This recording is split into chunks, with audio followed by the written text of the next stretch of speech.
അൽഹംദുലില്ലാഹി റബ്ബിൽ ആലമീൻ. അല്ലാഹുമ്മ സ്വല്ലി അലാ മുഹമ്മദിൻ വഅലാ ആലിഹി വസുഹാബിഹി അജ്മഈൻ. പ്രിയ സുഹൃത്തുക്കളെ, അസ്സലാമു അലൈക്കും വറഹ്മത്തുള്ളാഹി. മുഹമ്മദ് നബി സല്ലല്ലാഹു അലൈഹി വസല്ലമയോടും അദ്ദേഹത്തിൻ്റെ കൂടെ ഉണ്ടായിരുന്ന വിശ്വാസികളോടും ഏറ്റവും കൂടുതൽ ശത്രുതയുണ്ടായിരുന്നത് മദീനയിലുണ്ടായിരുന്ന യഹൂദർക്കും അതുപോലെ മക്കയിൽ നിന്ന് അവരെ പുറത്താക്കിയിരുന്ന ബഹുദൈവാരാധകർക്കുമായിരുന്നു എന്ന് പരിശുദ്ധ ഖുർആൻ പറയുന്നുണ്ട്.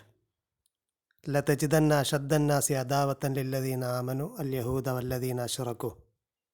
ജനങ്ങളിൽ ഏറ്റവും കഠിന വൈര്യമുള്ള ആളുകളായിട്ട് നിനക്ക് കാണാം യഹൂദരെയും അതുപോലെ ബഹുദൈവാരാധകരെയും.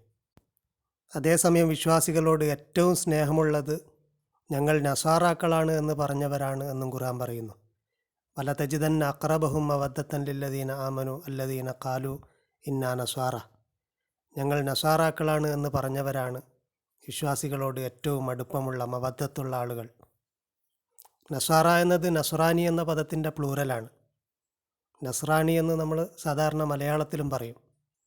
അത് സുറിയാനി ഭാഷയിൽ നിന്ന് വന്നതാണ്. സുറിയാനി ഭാഷയും അറബി ഭാഷയും അറാമൈക്ക് ഭാഷയും ഒക്കെ സഹോദര ഭാഷകളാണ്. ഈ പദം വന്നിരിക്കുന്നത് യേശുവിൻ്റെ ഗ്രാമത്തിൻ്റെ പേരിൽ നിന്നാണ്. നസറേത്ത് എന്ന ഗ്രാമത്തിലായിരുന്നു അദ്ദേഹം പാർത്തിരുന്നത്. അതിനെക്കുറിച്ച് മത്തായിയുടെ സുവിശേഷത്തിൽ ഇങ്ങനെ വായിക്കാം: അവൻ നസറായൻ എന്ന് വിളിക്കപ്പെടും എന്ന് പ്രവാചകന്മാർ മുഖാന്തരം അരുളി ചെയ്തത് നിവൃത്തിയാവാൻ തക്കവണ്ണം നസറത്ത് എന്ന ഗ്രാമത്തിൽ ചെന്ന് പാർത്തു. അതേപോലെ അപ്പോസ്തല പ്രവർത്തികളിൽ യേശുവിൻ്റെ അധ്യാപനങ്ങളെക്കുറിച്ച് നസ്രായ മതം എന്നൊരു പരാമർശവും കാണാം. ഇങ്ങനെ നസാറ അല്ലെങ്കിൽ നസ്രാനി എന്ന പദം അദ്ദേഹത്തിൻ്റെ നാടുമായി ബന്ധപ്പെടുത്തിയാണ് ഉണ്ടായത്. ആദ്യകാലത്ത് അദ്ദേഹത്തിൻ്റെ അധ്യാപനങ്ങളനുസരിച്ച് ജീവിച്ചിരുന്ന ആളുകളെ ആ പേരിലാണ് വിളിച്ചിരുന്നത്. നസ്രാനി എന്നുള്ളത് മൊത്തം ക്രിസ്ത്യാനികൾക്ക് പറയുന്ന പേരല്ല എന്നും ക്രിസ്ത്യാനിറ്റിയിലെ ഒരു സെക്റ്റിനെ മാത്രം കുറിക്കാൻ വേണ്ടിയാണ് ഖുർആൻ ഇങ്ങനെ ഒരു പരാമർശം നടത്തിയത് എന്നും അഭിപ്രായപ്പെട്ട ആളുകളുണ്ട്. ഇമാം ഹമീദുദ്ദീൻ ഫറായി റഹ്മഹുള്ള അത്തരത്തിലുള്ള ഒരു അഭിപ്രായമാണ് അദ്ദേഹത്തിൻ്റെ മുഫ്രദാത്തുൽ ഖുർആനിൽ പങ്കുവെക്കുന്നത്. 1-ാം നൂറ്റാണ്ടിലെ ക്രിസ്ത്യാനിറ്റിയുടെ ചരിത്രം പഠിച്ച പണ്ഡിതന്മാരും പറയുന്നത് നാസറിൻസ് എന്ന ഒരു സെക്റ്റ് ഉണ്ടായിരുന്നു എന്നാണ്. ജെറുസലേം കേന്ദ്രീകരിച്ച് പ്രവർത്തിച്ചിരുന്ന യേശുവിൻ്റെ അനുയായികളായിരുന്നു അവർ. മാത്രമല്ല അവരെല്ലാം യഹൂദരായിരുന്നു, ഗോത്രപരമായിട്ട് യഹൂദരായിരുന്നു. അതുകൊണ്ട് തന്നെ തോറയിലെ നിയമങ്ങളൊക്കെ അംഗീകരിക്കുകയും അനുസരിക്കുകയും അതനുസരിച്ച് ജീവിക്കുകയും ചെയ്തിരുന്ന ആളുകളായിരുന്നു.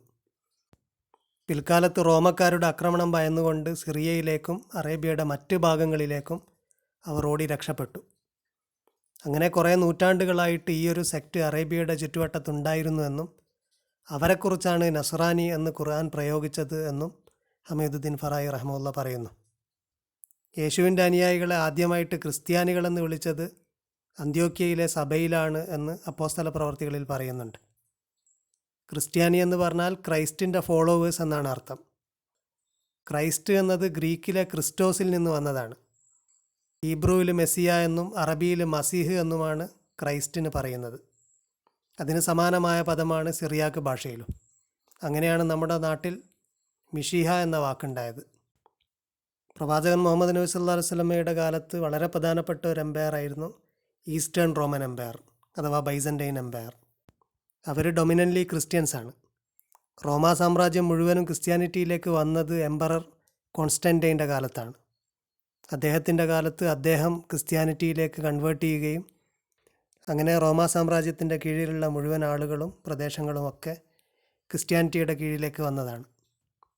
പ്രവാചകൻ സല്ലല്ലാഹു അലൈഹി വസല്ലമയുടെ കാലത്തും അദ്ദേഹത്തിൻ്റെ ശേഷം ഖലീഫമാരുടെ കാലത്തും മുസ്ലിങ്ങൾക്ക് ക്രിസ്ത്യാനികളുമായിട്ട് വളരെ അടുത്ത ഇൻ്ററാക്ഷൻസ് ഉണ്ടായിട്ടുണ്ട്. ഒരു വശത്ത് റോമാ സാമ്രാജ്യവുമായിട്ട് രാഷ്ട്രീയപരമായ സംഘർഷത്തിലും സംഘട്ടനത്തിലും ഏർപ്പെട്ടിരുന്ന സമയത്ത് തന്നെ ഈസ്റ്റേൺ ക്രിസ്ത്യാനികളുമായിട്ട്, വിശേഷ്യ സിറിയയിലും മറ്റുമുണ്ടായിരുന്ന ക്രിസ്ത്യാനികളുമായിട്ട് മുസ്ലിങ്ങൾക്ക് വളരെ ക്ലോസ് ബന്ധമുണ്ടായിരുന്നു. മൈക്കൽ ഫിലിപ്പൻ അദ്ദേഹത്തിൻ്റെ എൻവിഷനിങ് ഇസ്ലാം എന്ന ഗ്രന്ഥത്തിൽ എൻവിഷനിങ് ഇസ്ലാം Syria Christians and the early Muslim world എന്ന അദ്ദേഹത്തിൻ്റെ ഗ്രന്ഥത്തിൽ പറയുന്നത്, when the Muslims first encountered Christians, they did not meet Greek-speaking Christians from the Constantinople. ആദ്യമായിട്ട് മുസ്ലിങ്ങൾ കോൺസ്റ്റാന്റിനോപ്പിളിലുള്ള ഗ്രീക്ക് സംസാരിക്കുന്ന ക്രിസ്ത്യൻസിനെ അല്ല കണ്ടത്. nor did they meet Latin-speaking Christians from the Western Mediterranean. Latin ഭാഷ സംസാരിക്കുന്ന ക്രിസ്ത്യൻസുമായിട്ടല്ല മുസ്ലിങ്ങൾക്ക് ഇൻട്രാക്ഷൻ ഉണ്ടായത്. Rather they first encountered Christians from the northern Mesopotamia who spoke the അറമായിക് dialect of the സിറിയാക്ക്. സിറിയാക്ക് ഭാഷയുടെ അറമായിക് ഡയലക്റ്റ് സംസാരിക്കുന്ന നോർത്തേൺ മെസപ്പൊട്ടോമിയയിലുള്ള ക്രിസ്ത്യാനികളുമായിട്ടാണ് മുസ്ലിങ്ങൾക്ക് ഇൻട്രാക്ഷൻ ഉണ്ടായിരുന്നത്. Living primarily in what constitute present day Iran, Iraq, Israel, Jordan, ഫലസ്തീൻ, Syria and eastern Turkey. These Syriac Christians were under Muslim rule from the 7th century onward. ഇന്നത്തെ Iran, Iraq, Israel, Jordan, ഫലസ്തീൻ, Syria, അതുപോലെ eastern Turkey, ഈ നാടുകളിലൊക്കെ താമസിച്ചിരുന്ന സിറിയാക്ക് Christians അവർ മുസ്ലിം ഭരണത്തിൻ്റെ കീഴിൽ 7ാം നൂറ്റാണ്ട് മുതൽ അങ്ങോട്ട് താമസിച്ച ആളുകളാണ്. അവരെക്കുറിച്ച് മൈക്കൽ ഫിലിപ്പന് പറയുന്നത് മുസ്ലിങ്ങളുമായിട്ട് വളരെ അടുത്ത് ഇടപഴകി ജീവിക്കുകയും അവർ തമ്മിൽ ഒരുപാട് കൾച്ചറൽ എക്സ്ചേഞ്ച് നടക്കുകയും ചെയ്തിരുന്നു. മുസ്ലിം ഭരണത്തിൻ്റെ കീഴിൽ പല ഉദ്യോഗങ്ങളും വഹിച്ചിരുന്നു. ഗ്രീക്ക് ഭാഷയിൽ നിന്ന് അറബിയിലേക്ക് ട്രാൻസ്ലേറ്റ് ചെയ്യാൻ അവർ മുൻപന്തിയിലുണ്ടായിരുന്നു. അങ്ങനെ വളരെ അടുത്ത് ഇടപഴകി ജീവിച്ചിരുന്ന രണ്ട് കമ്മ്യൂണിറ്റികളായിരുന്നു ഈസ്റ്റേൺ സിറിയാക്ക് ക്രിസ്ത്യൻസും മുസ്ലിംസും. ബൈസൻ്റൈൻ എംപയറിനോട് മുസ്ലിംസ് രാഷ്ട്രീയപരമായ സംഘർഷത്തിൽ ഏർപ്പെട്ടുകൊണ്ടിരുന്ന സമയത്ത് സിറിയാക്ക് ക്രിസ്ത്യൻസ് മുസ്ലിങ്ങളോടൊപ്പം ചേർന്ന് നിൽക്കുകയും ബൈസൻ്റൈനെതിരെ നിലകൊള്ളുകയും ചെയ്തിരുന്നു. കേരളത്തിലുള്ള ക്രിസ്ത്യാനികളുടെ പാരമ്പര്യത്തെ പഠിച്ചാൽ നമുക്ക് മനസ്സിലാകുന്നത് നേരത്തെ തന്നെ സിറിയാക്ക് പാരമ്പര്യമുള്ളവരാണ് കേരളത്തിലെ ക്രൈസ്തവർ. പോർച്ചുഗീസുകാർ വന്നതിന് ശേഷമാണ് അവരെ കത്തോലിക്ക സഭയിലേക്ക് ചേർക്കാൻ തുടങ്ങിയത്. 1599 നടന്ന സിനോഡ്, ഉദയംപേരൂർ സുനാദോസ് എന്നറിയപ്പെടുന്ന ഉദയംപേരൂരിൽ നടന്ന സിനോഡിൽ ഗോവയിൽ നിന്നുള്ള ആർച്ച് ബിഷപ്പ് വന്നുകൊണ്ടാണ് ഇവിടെയുള്ള ക്രൈസ്തവരെ കത്തോലിക്ക സഭയിലേക്ക് ചേർക്കാൻ തുനിഞ്ഞത്. അതിനോട് പ്രതിഷേധിച്ചുകൊണ്ടാണ് 1653 കൂനംകുരിശ് സത്യം നടന്നത്. മട്ടാഞ്ചേരിയിലെ പള്ളിയിൽ കുരിശിൻ്റെ മേലെ കയറ് കെട്ടിക്കൊണ്ട് ആ കയറിൽ പിടിച്ചുകൊണ്ട് ഞങ്ങൾ പോർച്ചുഗീസുകാർക്കും അതുപോലെ പാശ്ചാത്യ രീതികൾക്കും സമർപ്പിക്കില്ല എന്ന് സത്യം ചെയ്തുകൊണ്ട് നടത്തിയ പ്രഖ്യാപനം വളരെ ചരിത്രപ്രസിദ്ധമാണ്. അതിനെ തുടർന്ന് പോർച്ചുഗീസുകാരിൽ നിന്നും പലവിധ പ്രയാസങ്ങളും ഇവിടുത്തെ ക്രൈസ്തവർ അനുഭവിച്ചിട്ടുണ്ട്. നേരത്തെ മുസ്ലിങ്ങളും യഹൂദരും പോർച്ചുഗീസുകാർ വന്നതിനെ തുടർന്ന് ഒരുപാട് പ്രയാസങ്ങൾ അനുഭവിച്ചവരാണ്. യഹൂദരുടെ സിനഗോഗുകൾ പോർച്ചുഗീസുകാർ ആക്രമിച്ചിട്ടുണ്ട്, മുസ്ലിം പള്ളികൾ ആക്രമിച്ച് തകർത്തിട്ടുണ്ട്. അതേപോലെ തന്നെ ഇവിടെ ഉണ്ടായിരുന്ന പാരമ്പര്യ ക്രിസ്ത്യാനികൾക്കും പോർച്ചുഗീസുകാരിൽ നിന്നും ഉപദ്രവം നേരിടേണ്ടി വന്നിട്ടുണ്ട്. വൈദേശിക മിഷണറിമാരുടെ പ്രവർത്തന ഫലമായി ഇവിടെ റോമൻ കത്തോലിക്ക സഭ നന്നായി വളർന്നെങ്കിലും ഒരുപാട് ആളുകൾ സുറിയാനി പാരമ്പര്യത്തിൽ അധിഷ്ഠിതമായും അന്ത്യോക്യയിലെ പാട്രിയാർക്കിന് വിധേയപ്പെട്ടുകൊണ്ടും നിലകൊണ്ടു. പക്ഷേ 1911-12 കാലഘട്ടത്തിൽ ഇതിലൊരു ഭിന്നിപ്പുണ്ടായി. അന്ത്യോക്യയിലെ പാട്രിയാർക്കിൽ നിന്ന് സ്വതന്ത്രമായിക്കൊണ്ട് ഒരു സ്വതന്ത്ര ഇന്ത്യൻ സഭ, ഇന്ത്യൻ ഓർത്തഡോക്സ് സഭ എന്ന പേരിൽ രൂപീകൃതമാവുകയും സിറിയൻ ഓർത്തഡോക്സ് ചർച്ച് ഓഫ് ആൻറ്റിയോക്കിന് കീഴിൽ Syrian Orthodox church of India അല്ലെങ്കിൽ Jacobite Syrian Orthodox Christian church എന്ന പേരിൽ ഒരു ചർച്ചുമുണ്ടായി. ഇതാണ് ഇവിടെയുള്ള രണ്ട് ഓർത്തഡോക്സ് സഭകൾ, ജാക്കോബൈറ്റ്സും അതുപോലെ ഇന്ത്യൻ ഓർത്തഡോക്സ് സഭയും. അവരെ നമ്മൾ യാക്കോബായ സഭ എന്നും ഓർത്തഡോക്സ് സഭ എന്നും വിളിക്കും.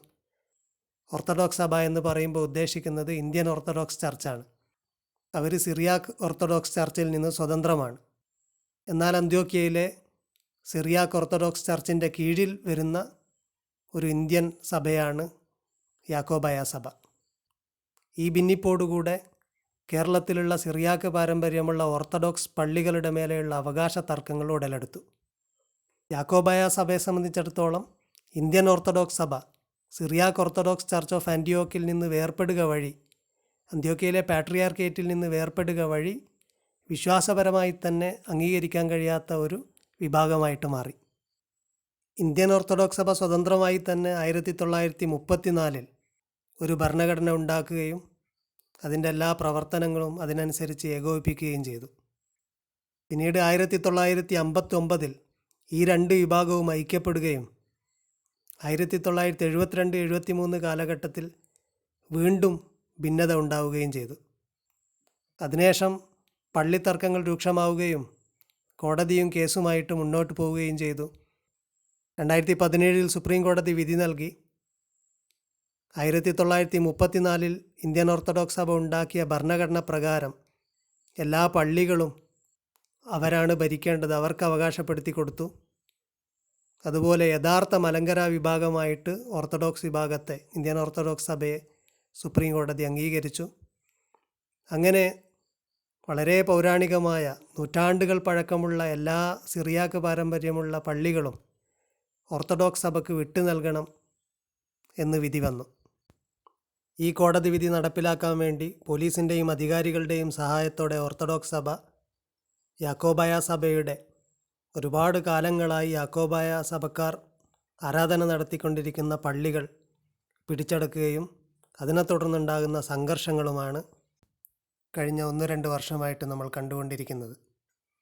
കഴിഞ്ഞ വർഷം കണ്ടനാട് സെൻറ്റ് മേരീസ് പള്ളിയിലുണ്ടായ സംഘർഷം, അതുപോലെ പിറവം പള്ളി പിടിച്ചെടുക്കുന്നതുമായി ബന്ധപ്പെട്ടുണ്ടായ പ്രശ്നങ്ങൾ, ഇന്ന് 800 വർഷത്തോളം പഴക്കമുള്ള മുളന്തുരുത്തി പള്ളിയും യാക്കോബായ സഭക്കാരുടെ കയ്യിൽ നിന്നും ഓർത്തഡോക്സ് സഭ കൈക്കലാക്കിയിരിക്കുകയാണ്.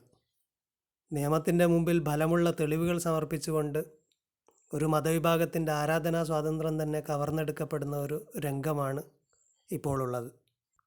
പൗരസ്ത്യ സഭകളുമായി, വിശിഷ്യ സിറിയാക്ക് ചർച്ചുമായി മുസ്ലിങ്ങൾക്കുള്ള ചരിത്രപരമായ ബന്ധം കൂടി മുൻനിർത്തിക്കൊണ്ട് ഇത്തരം സന്ദർഭത്തിൽ ന്യായാന്യായങ്ങളെക്കുറിച്ച് പഠിക്കാനും വ്യക്തമായ നിലപാടെടുക്കാനും നമുക്ക് സാധിക്കേണ്ടതുണ്ട്. സർവശക്തനായ അള്ളാഹു നമുക്കതിന് ഹിദായത്ത് നൽകുമാറാകട്ടെ. റബ്ബനാ തഖബ്ബൽ മിന്നാ ഇന്നക അന്ത സമീഉൽ അലീം വതുബ് അലൈനാ ഇന്നക അന്ത തവ്വാബുർ റഹീം. ആമീൻ ബിറഹ്മതിക യാ അർഹമർ റഹീമീൻ.